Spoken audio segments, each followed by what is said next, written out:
Court, 2023.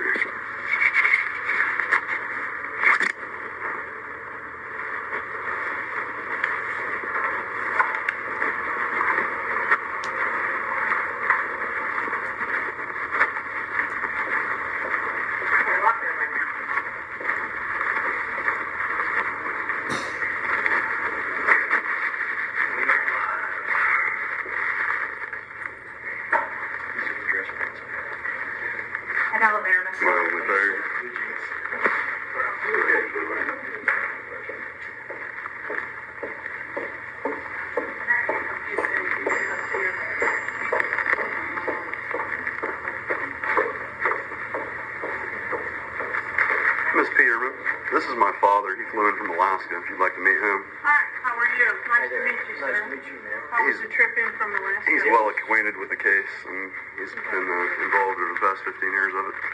There were 3 legs. The first one was very smooth. The second one had mechanical issues, because I was an airplane mechanic.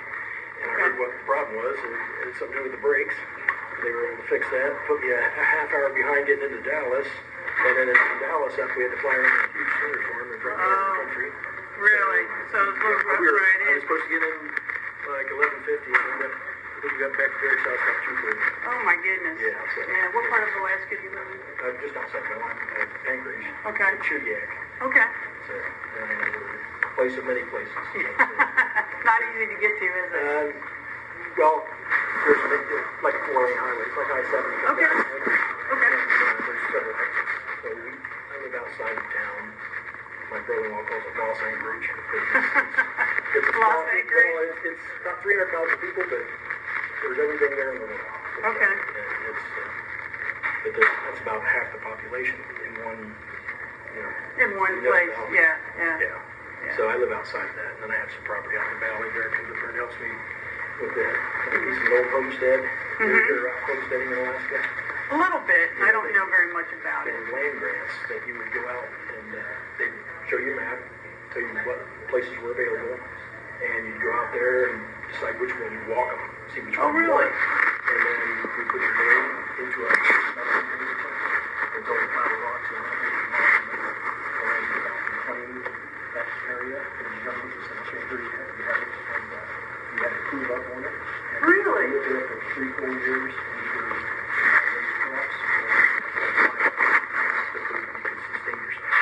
What did you do? Did you do the livestock route? I was blessed. I ended up getting a little 5-acre parcel of a failed homestead. And the realtor, I asked him, I said, what happens 5 acres? Because usually homesteads are 160 acres. And he said, well, I got into Wilson homestead here, and he didn't do the final paperwork, something, and his son inherited it, and he traded it for a debt. And I found out later that the son actually lost at the card game. Really? Friday night, and my friend Don Barnes, he knew the hand. It was like 3 aces and 2 kings, full house, and the guy beat him with 4 fours, I believe. And but he'd wagered the homestead. Wow. So, and that was Quite a acres. story. So yeah, Wilson, he didn't live there the full 3 years because there wasn't any work. And he didn't subsist off the land. But Barnes were adjacent to that,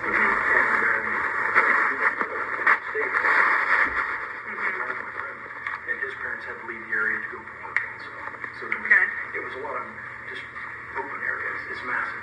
Like 2,000 square miles. That's in Magiska Valley. And now there's farms. There's a lot of them took off.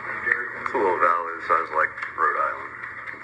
Valley the size of Rhode Island. Yeah. And when you're out there, you look at the field, the hay fields and stuff. You think, oh, this looks just like northern Ohio. Right. Flat. Except there's big mountains in the background with the snow on them. Yeah. And some of the farms and one of the Dutch sent it up there. Really? And the events and stuff, But the homesteading is a tough way to So what do you use your parcel for? Are you do you do cattle or do you farm it? No. I bought that 5 acres from the gentleman who wanted the card game. Yeah. But I work in houses. I work in the airport. I work in aircraft. I've always worked on vessels. I painted my first house at the age of 15. So you're still doing the house construction. I worked for a custom home builder for about 18 years. Gotcha. Until the earthquake. Linn, Dilley, All right.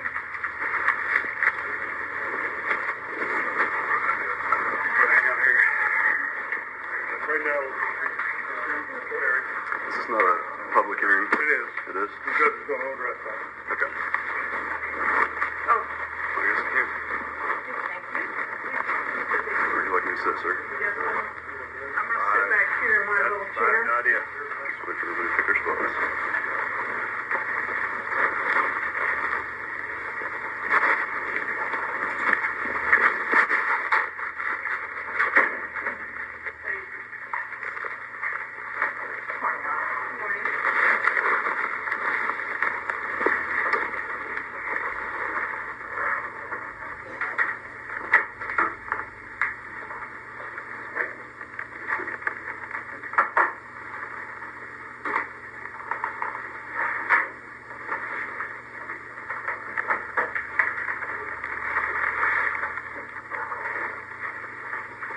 We're on record.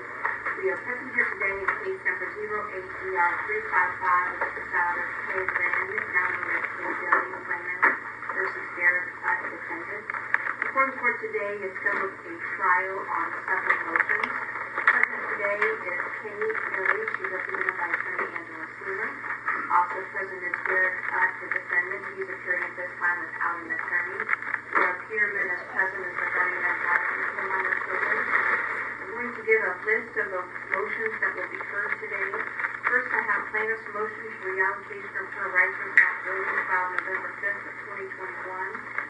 Number 2 is defendant's motion to modify the custody order as to the application of her rights and responsibilities filed November 19th of 2021. Number 3 is defendant's motion in contempt filed November 19th of 2021.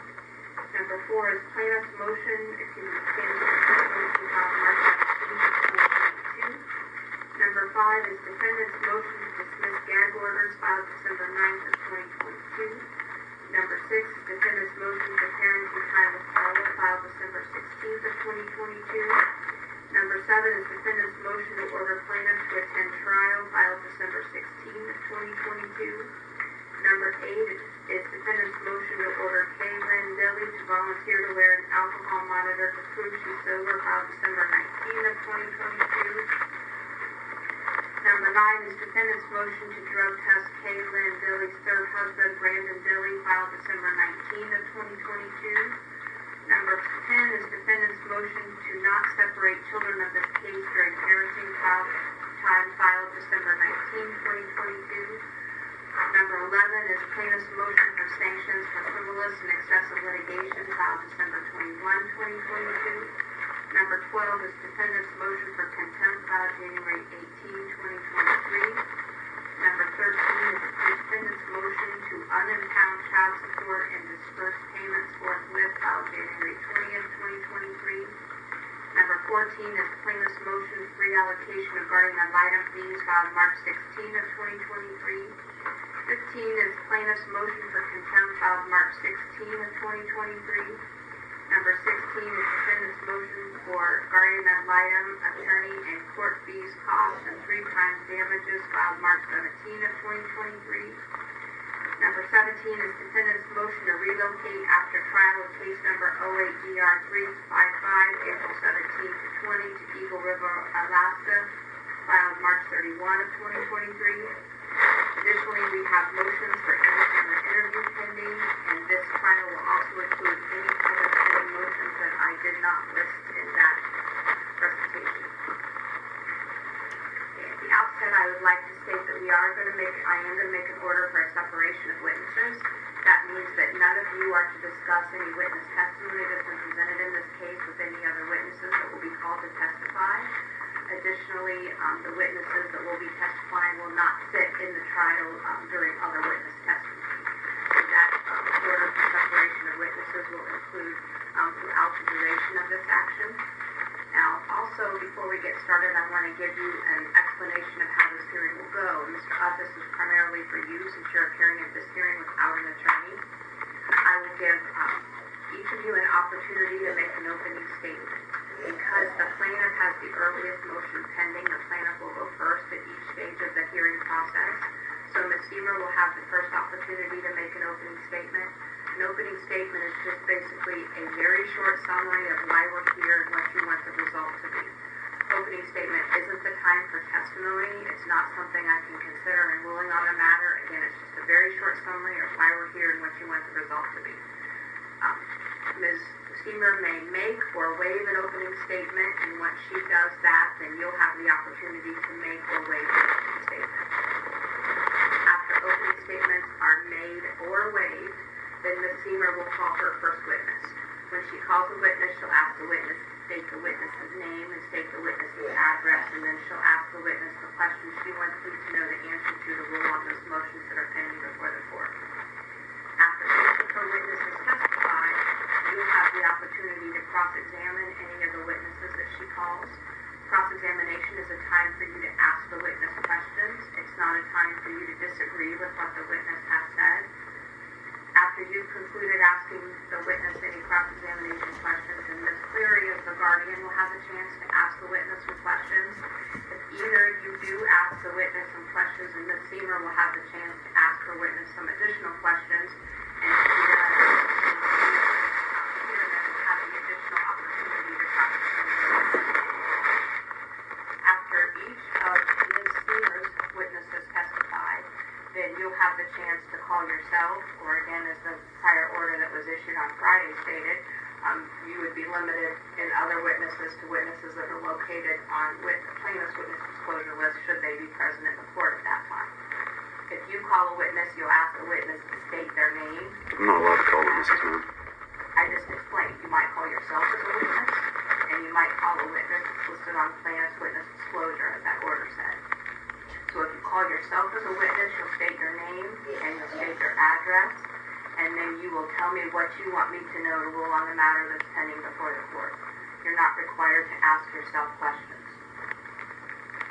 When you testify, both Ms. Steamer and Ms. Peterman will have the opportunity to cross-examine you, and if they do, if there's anything else you'd like to tell me following that, you'll have the chance to do so. If you do provide more testimony, then they'll have the chance to do some additional cross-examinations. If you do call witnesses that are located on plaintiff's witness disclosure, you'll ask the witness to state their name, state their address, and ask them the questions you want me to know the answer to rule on the matter pending before the court. And if you do so, they will have the opportunity to cross-examine the witness that I just explained. At the conclusion of all of the evidence, then I'll give you each an opportunity to make a closing statement. Again, because plaintiff has the earlier filed action, she will go first. So Ms. Steamer will make the closing statement first. She may choose to make or waive a closing statement, and then you'll have the opportunity to make or waive a closing statement yourself. The guardian ad litem does not get an opportunity to make a closing statement. Oftentimes, the guardian ad litem is called last in the trial rather than first, more so as a court's witness. So we would present the guardian, Mr. Utt, after you've testified. So she'd be called as a court witness. I'd have the guardian give a brief summary of her appointment and her investigation, and I'll allow Ms. Steamer to question the guardian and Mr. Utt to question the guardian, and that would take place before the closing statement.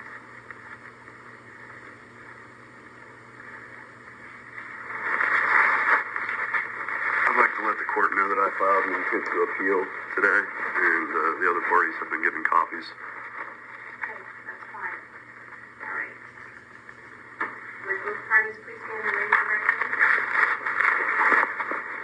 Solemnly swear the testimony you're about to give is the truth, the whole truth, and nothing but the truth. Yes. You may be seated. Thank you, Your Honor. May I have you read the testimony?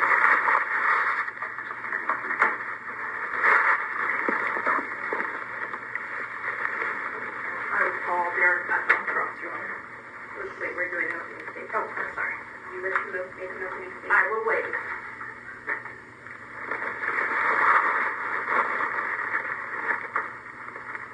And Mr. Utt, you wish to make an opening statement? Yes, ma'am.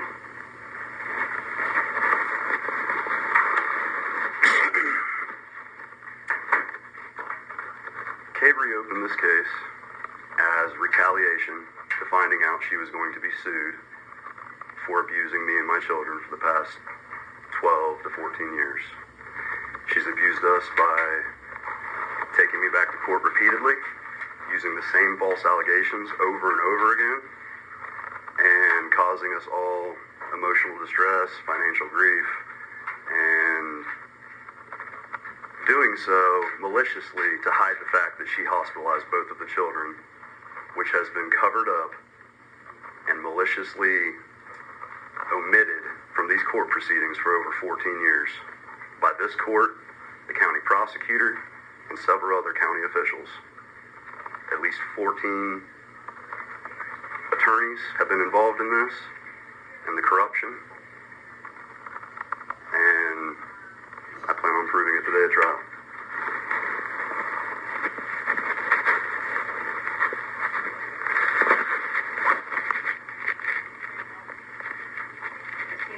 Thank you, Your Honor. I will call Derek Utt on cross. Take the witness.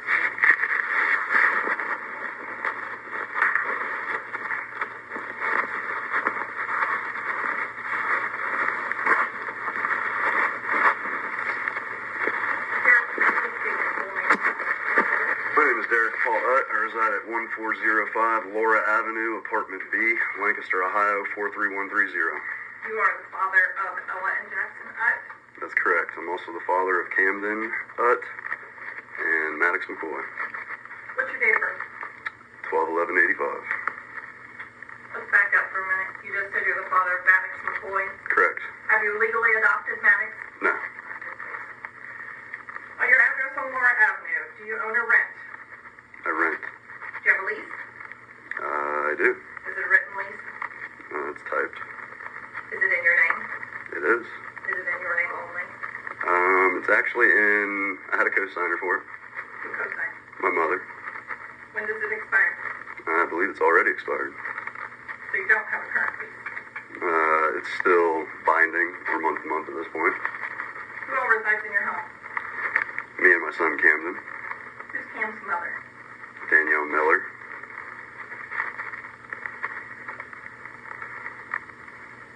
In 2016, you and Kay entered into a shared parenting plan, correct? It was filed in 2016, correct?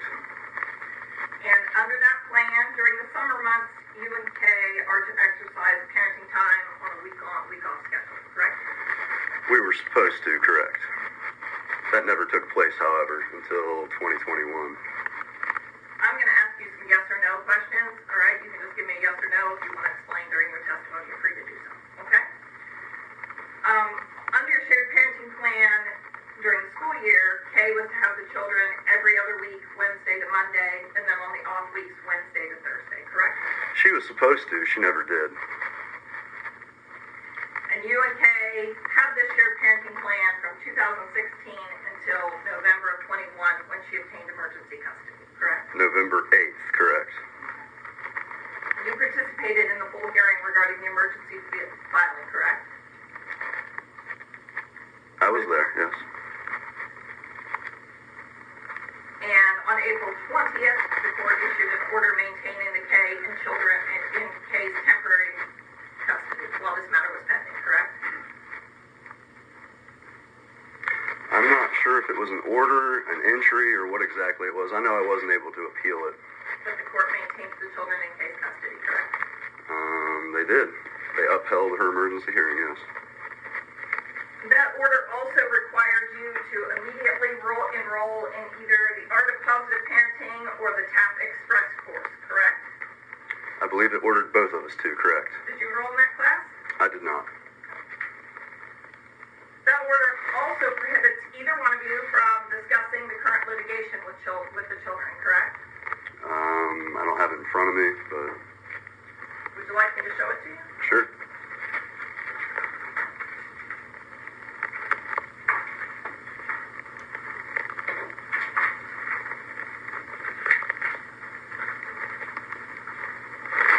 Go ahead and take a look at that.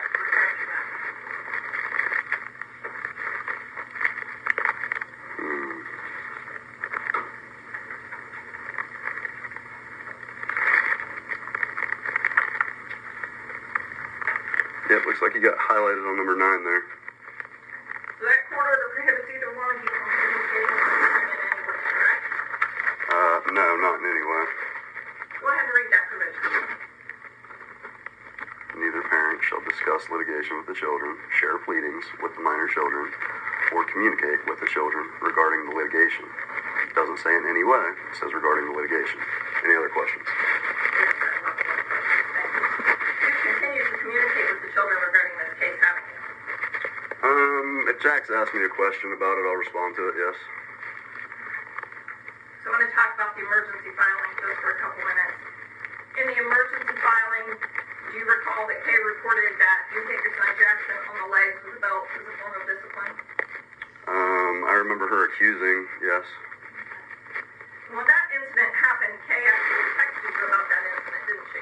When you say incident, will you give me a date and a time? Let me know what incident you're talking about. The incident when you hit Jackson on the leg with the belt. When did that occur? I'm asking questions here. Oh, okay. Do you recall Kay reporting that you hit Jackson on the legs with a belt? To who? Reporting to me, reporting to the police, reporting to the court judge. in her emergency filing. I mean, I was there. I heard her testimony. Okay. And do you remember Kay communicating with you regarding that incident?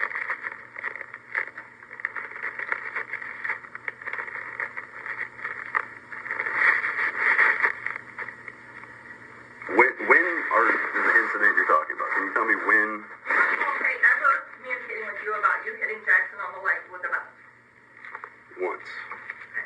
You want to go ahead and open up the binder there to the exhibits. I'd like you to turn to Exhibit A.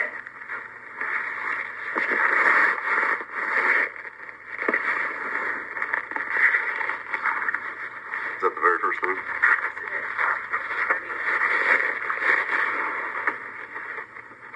Exhibit A is a copy of a text exchange between you and Kay. Is that correct?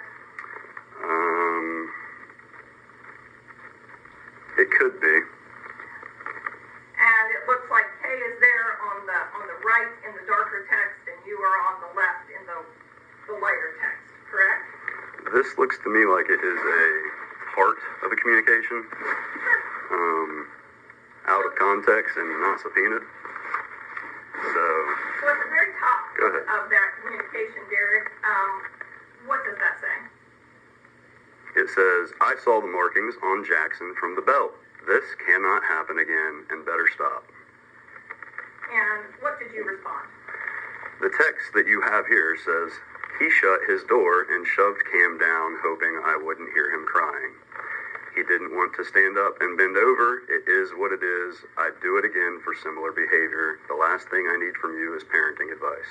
Or the last thing I need is parenting advice from you. Would you like for me to read the rest of it? No, that's good, thank you. You didn't deny his Jackson was about it, did you? No ma'am, it doesn't appear so. And in fact, you said you would do it again, correct? That's what this text says. Again, it's out of context and not subpoenaed, so it could be made up by Kay. In the emergency filing, Kay also reported that you had chased Ella and grabbed her by her hair, correct? If that's what the report says. I'm not here to recount Kay's testimony. And in fact, you texted Ella about that incident, didn't you? I would have to see the subpoenaed phone records to know that, I Go think. ahead and turn to Exhibit B, please.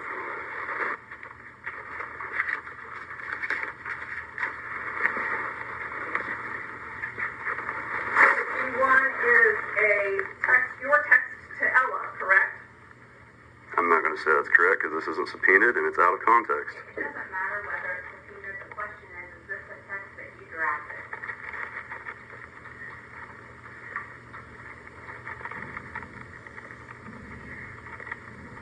It could be, but I don't know. She could have altered it. There's lots of possibilities here. I'm not going to say yes because I can't confirm that. Okay, so Derek, I would like you to go ahead and read that text for the court, please. You want me to read a text that you can't prove I made? I would like you to read the text, please. I love you, Ella, but you need to tell the truth about things. I read your text messages from your mother when we got them from the phone company. I got the recording from court of when your mom sang, I beat women, and when I don't have a girlfriend, a GF, I abuse my children. I also see where you told your mom, I grabbed you by your hair, threw you to the ground, kicked you, and dragged you to the top of the hill by your hair. Anthony, Maddox, Jackson, and Jackson all watched what happened, as did Anthony's video cameras. After I went in court, you'll be home the 22nd. I love you, and it's time to stop lying. It's not healthy. I'm sorry I spanked you. I know you're too old for it, but this behavior will not be tolerated, and things are going to change. I'm going to show your mom the same grace I showed Danny, and I will give her a path to shared parenting and be fair. The text seems to cut off there. If you switch to page B2, it continues.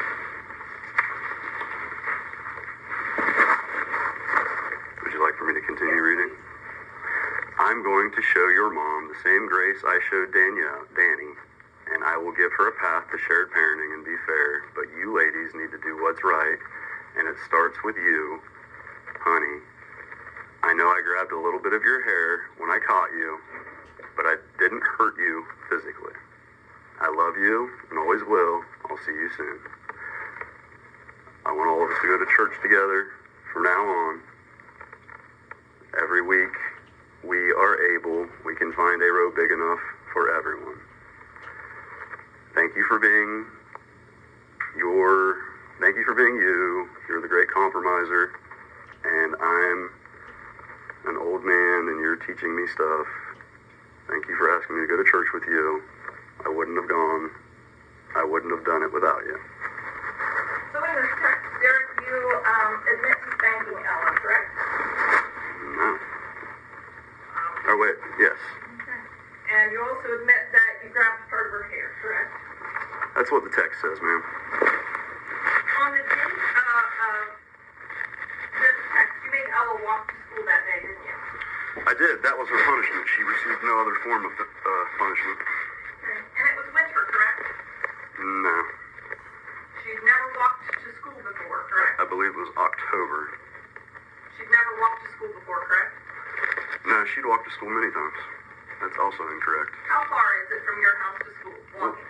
1.7 miles if you take the road. It's shorter if you cut through. Do you recall that on March 9th of 2022, Derek, the court put on an order prohibiting any party from posting about this case on social media? Are you talking about a gag order, or what are you talking about? Can you show me the order? Yeah. Thank you.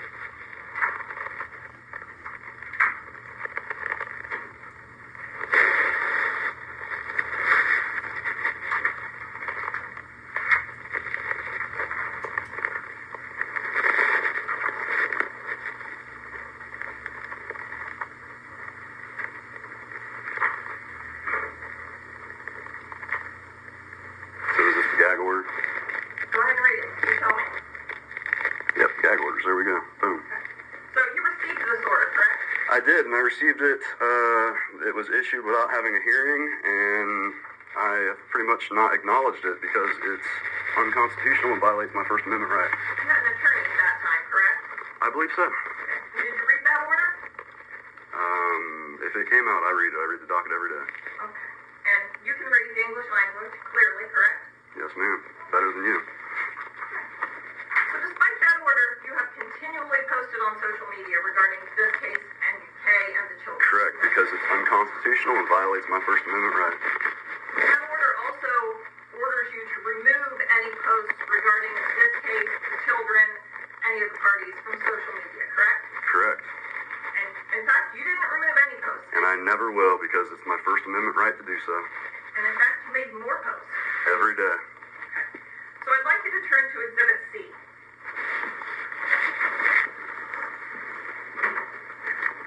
We're going to try to go through these as quickly as we can. We're going to look at C1 here. Date of this post is March 12th, correct? That's what it says. And this is a Facebook post made by you? That's what it says. And what you posted was the actual magistrate's order prohibiting you from posting on social media, correct? That appears to be what it says, ma'am.